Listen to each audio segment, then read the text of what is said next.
गरीब की झोपड़ी में शराब पहुंचाने वाले कभी भी गरीब के घर शिक्षा नहीं पहुंचाते। जी हां दोस्तों, इस देश का एक विशेष वर्ग ये चाहता है कि जो हमारा समाज है वो बुरी लतों में, बुरे कामों में लगा रहे, वो कभी भी उनकी बराबरी में जाकर खड़ा ना रहे। जी हां दोस्तों, आज मैं बहुत टाइम के बाद वापस ये वीडियो बना रहा हूं। इसलिए बना रहा हूं क्योंकि हमारे जो बहुजन समाज है त्योहारों में, खुशियों में व्यस्त था, इसीलिए मैं उसे कोई हैवी डोज नहीं देना चाहता था। दोस्तों, जब भारत देश आजाद हुआ तो उससे के बाद, भारत देश के आजाद होने के बाद चाइना आजाद हुआ, और चाइना आजाद होते ही हमारे से आज 50 साल आगे निकल गया है। क्योंकि चाइना वालों ने धर्म से ज्यादा धंधे को मान दिया, सम्मान दिया, शिक्षा को मान दिया, सम्मान दिया, रोजगार को दिया। धर्म में हालांकि वो हमसे भी आगे है, धर्म को वो इतना मानते हैं, लेकिन हमारे दिमाग के अंदर धर्म घुस गया है और रोजगार, सुरक्षा, व्यवसाय बाहर निकल गया है। दोस्तों, आज का विशेष वीडियो आपको इसीलिए मैं बनाना चाहता हूं कि आपको बताना चाहता हूं कि गुजरात के सरदार धाम, जो पटेलों ने सरदार धाम बनाया, उस सरदार धाम से अभी अखबारों में आया कि 49 लड़के आईएएस आईपीएस बनकर बाहर निकले 5 सालों में, और हमारे लड़के 5 सालों में 500 भुआ, जागरिया, ओझा बने। अब सोचिए कि एक लोगों ने शिक्षा को महत्व दिया और हमारे लोगों ने धर्म को महत्व दिया। दोस्तों, आने वाले समय के अंदर आपका जीवन इतना संघर्ष में होने वाला है कि आपको पता नहीं चलेगा। जो आपके अधिकार की बात करता है, जो आपके लिए लड़ रहा है, वो आप उसको साथ नहीं दे रहे हो। जो आपको शराब पिला रहा है, जो आपको गैर मार्ग पे दौड़ा रहा है, जो आपको धर्म के नाम पे दंगे करवाने के लिए मजबूर कर देता है, आप उसके साथ दे रहे हो। दोस्तों, नेताओं के बच्चे विदेश में पढ़ रहे हैं और आपके बच्चे धर्म बचाने के लिए आगे आ रहे हैं।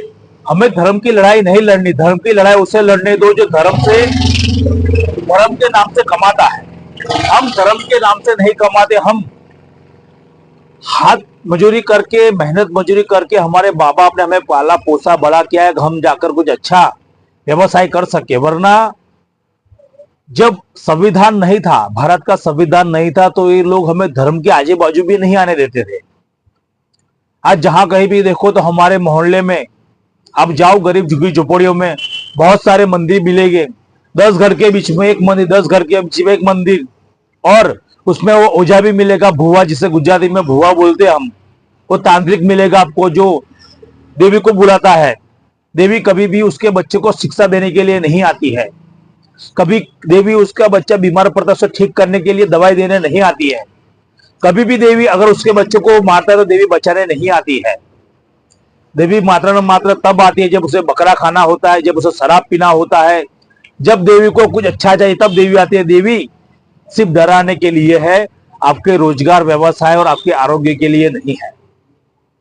धर्म जितना भी चाहे उतना करो, कर्म कांड जितना चाहे उतना करो, लेकिन मेरा आपसे कहना है कि नेताओं के बहकाव में आना आप छोड़ दीजिए।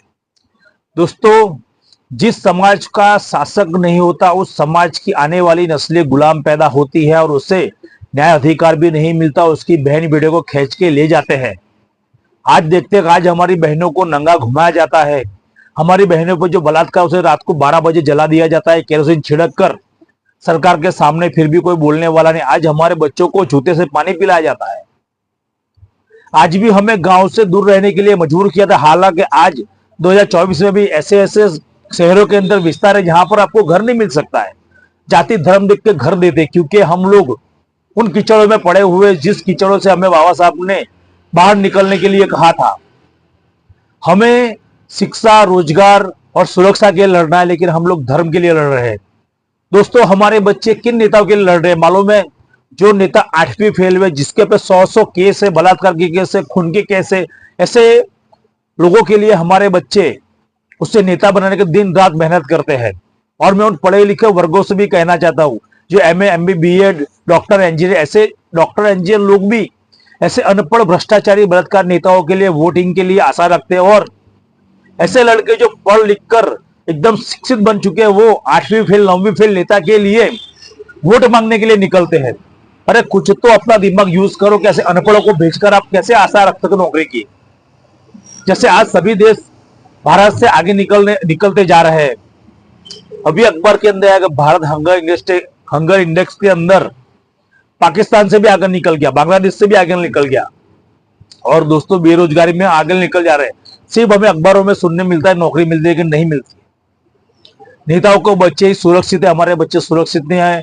आने वाले समय में शिक्षण इतना महंगा होने वाला है कि आपके बच्चे कहीं नहीं, जो मेरी बहनें मेरा भाई जो झाड़ू मारने काम कर रहा है, जो टैक्सी ड्राइवर रिक्शा ड्राइवर है, जो सफाई कामदार है, जो मंगलों में काम करते हैं, उनके बच्चे कभी नहीं पढ़ पाएंगे, उनके लोग मजदूरी बनेंगे। दोस्तों अगर आपको देखना है तो चौराहे पे जो मजदूर लोग खड़े हैं उन मजदूरों को जाके पूछ लो तुम कौन सी जाति से, वो हमारी जाति से ही निकलेंगे, कोई अपर कास्ट नहीं निकलेगा।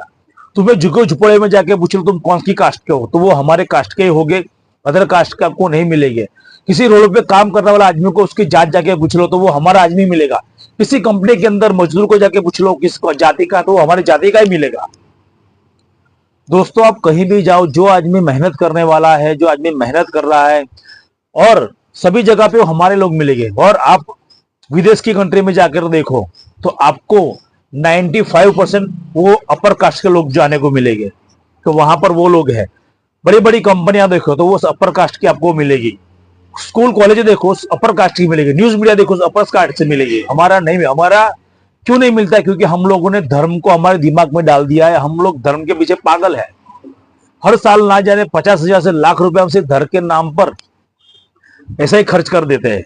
हम जब समझाने जाते हैं तो वो लोग हमें अंधविश्वासी बोलते हैं, नास्तिक बोलते हैं। हम नास्तिक नहीं है। नास्तिक होने के लिए आपको बहुत बड़ा रिसर्च करना पड़ेगा, बहुत बड़ा दिमाग लगाना पड़ेगा, तब जाकर आप नास्तिक बनते हो। आस्तिक तो किसी भी आजमने का और बन सकते हो। आपको किसी ने बोला ये करने से होगा तो आप लोभ लालच में आकर कर दोगे, लेकिन आप नास्तिक ऐसे वैसे नहीं बन सकते। नास्तिक बनने के लिए आपको बहुत तर्क लेना पड़ता है, बहुत पढ़ना पड़ता है, बहुत सारी कठिनाइयों से बाहर निकलना पड़ता है, तब जाकर आप एक सच्चे अम्बेडकरवादी और बहुजन मिस्त्री जाकर बनते हो।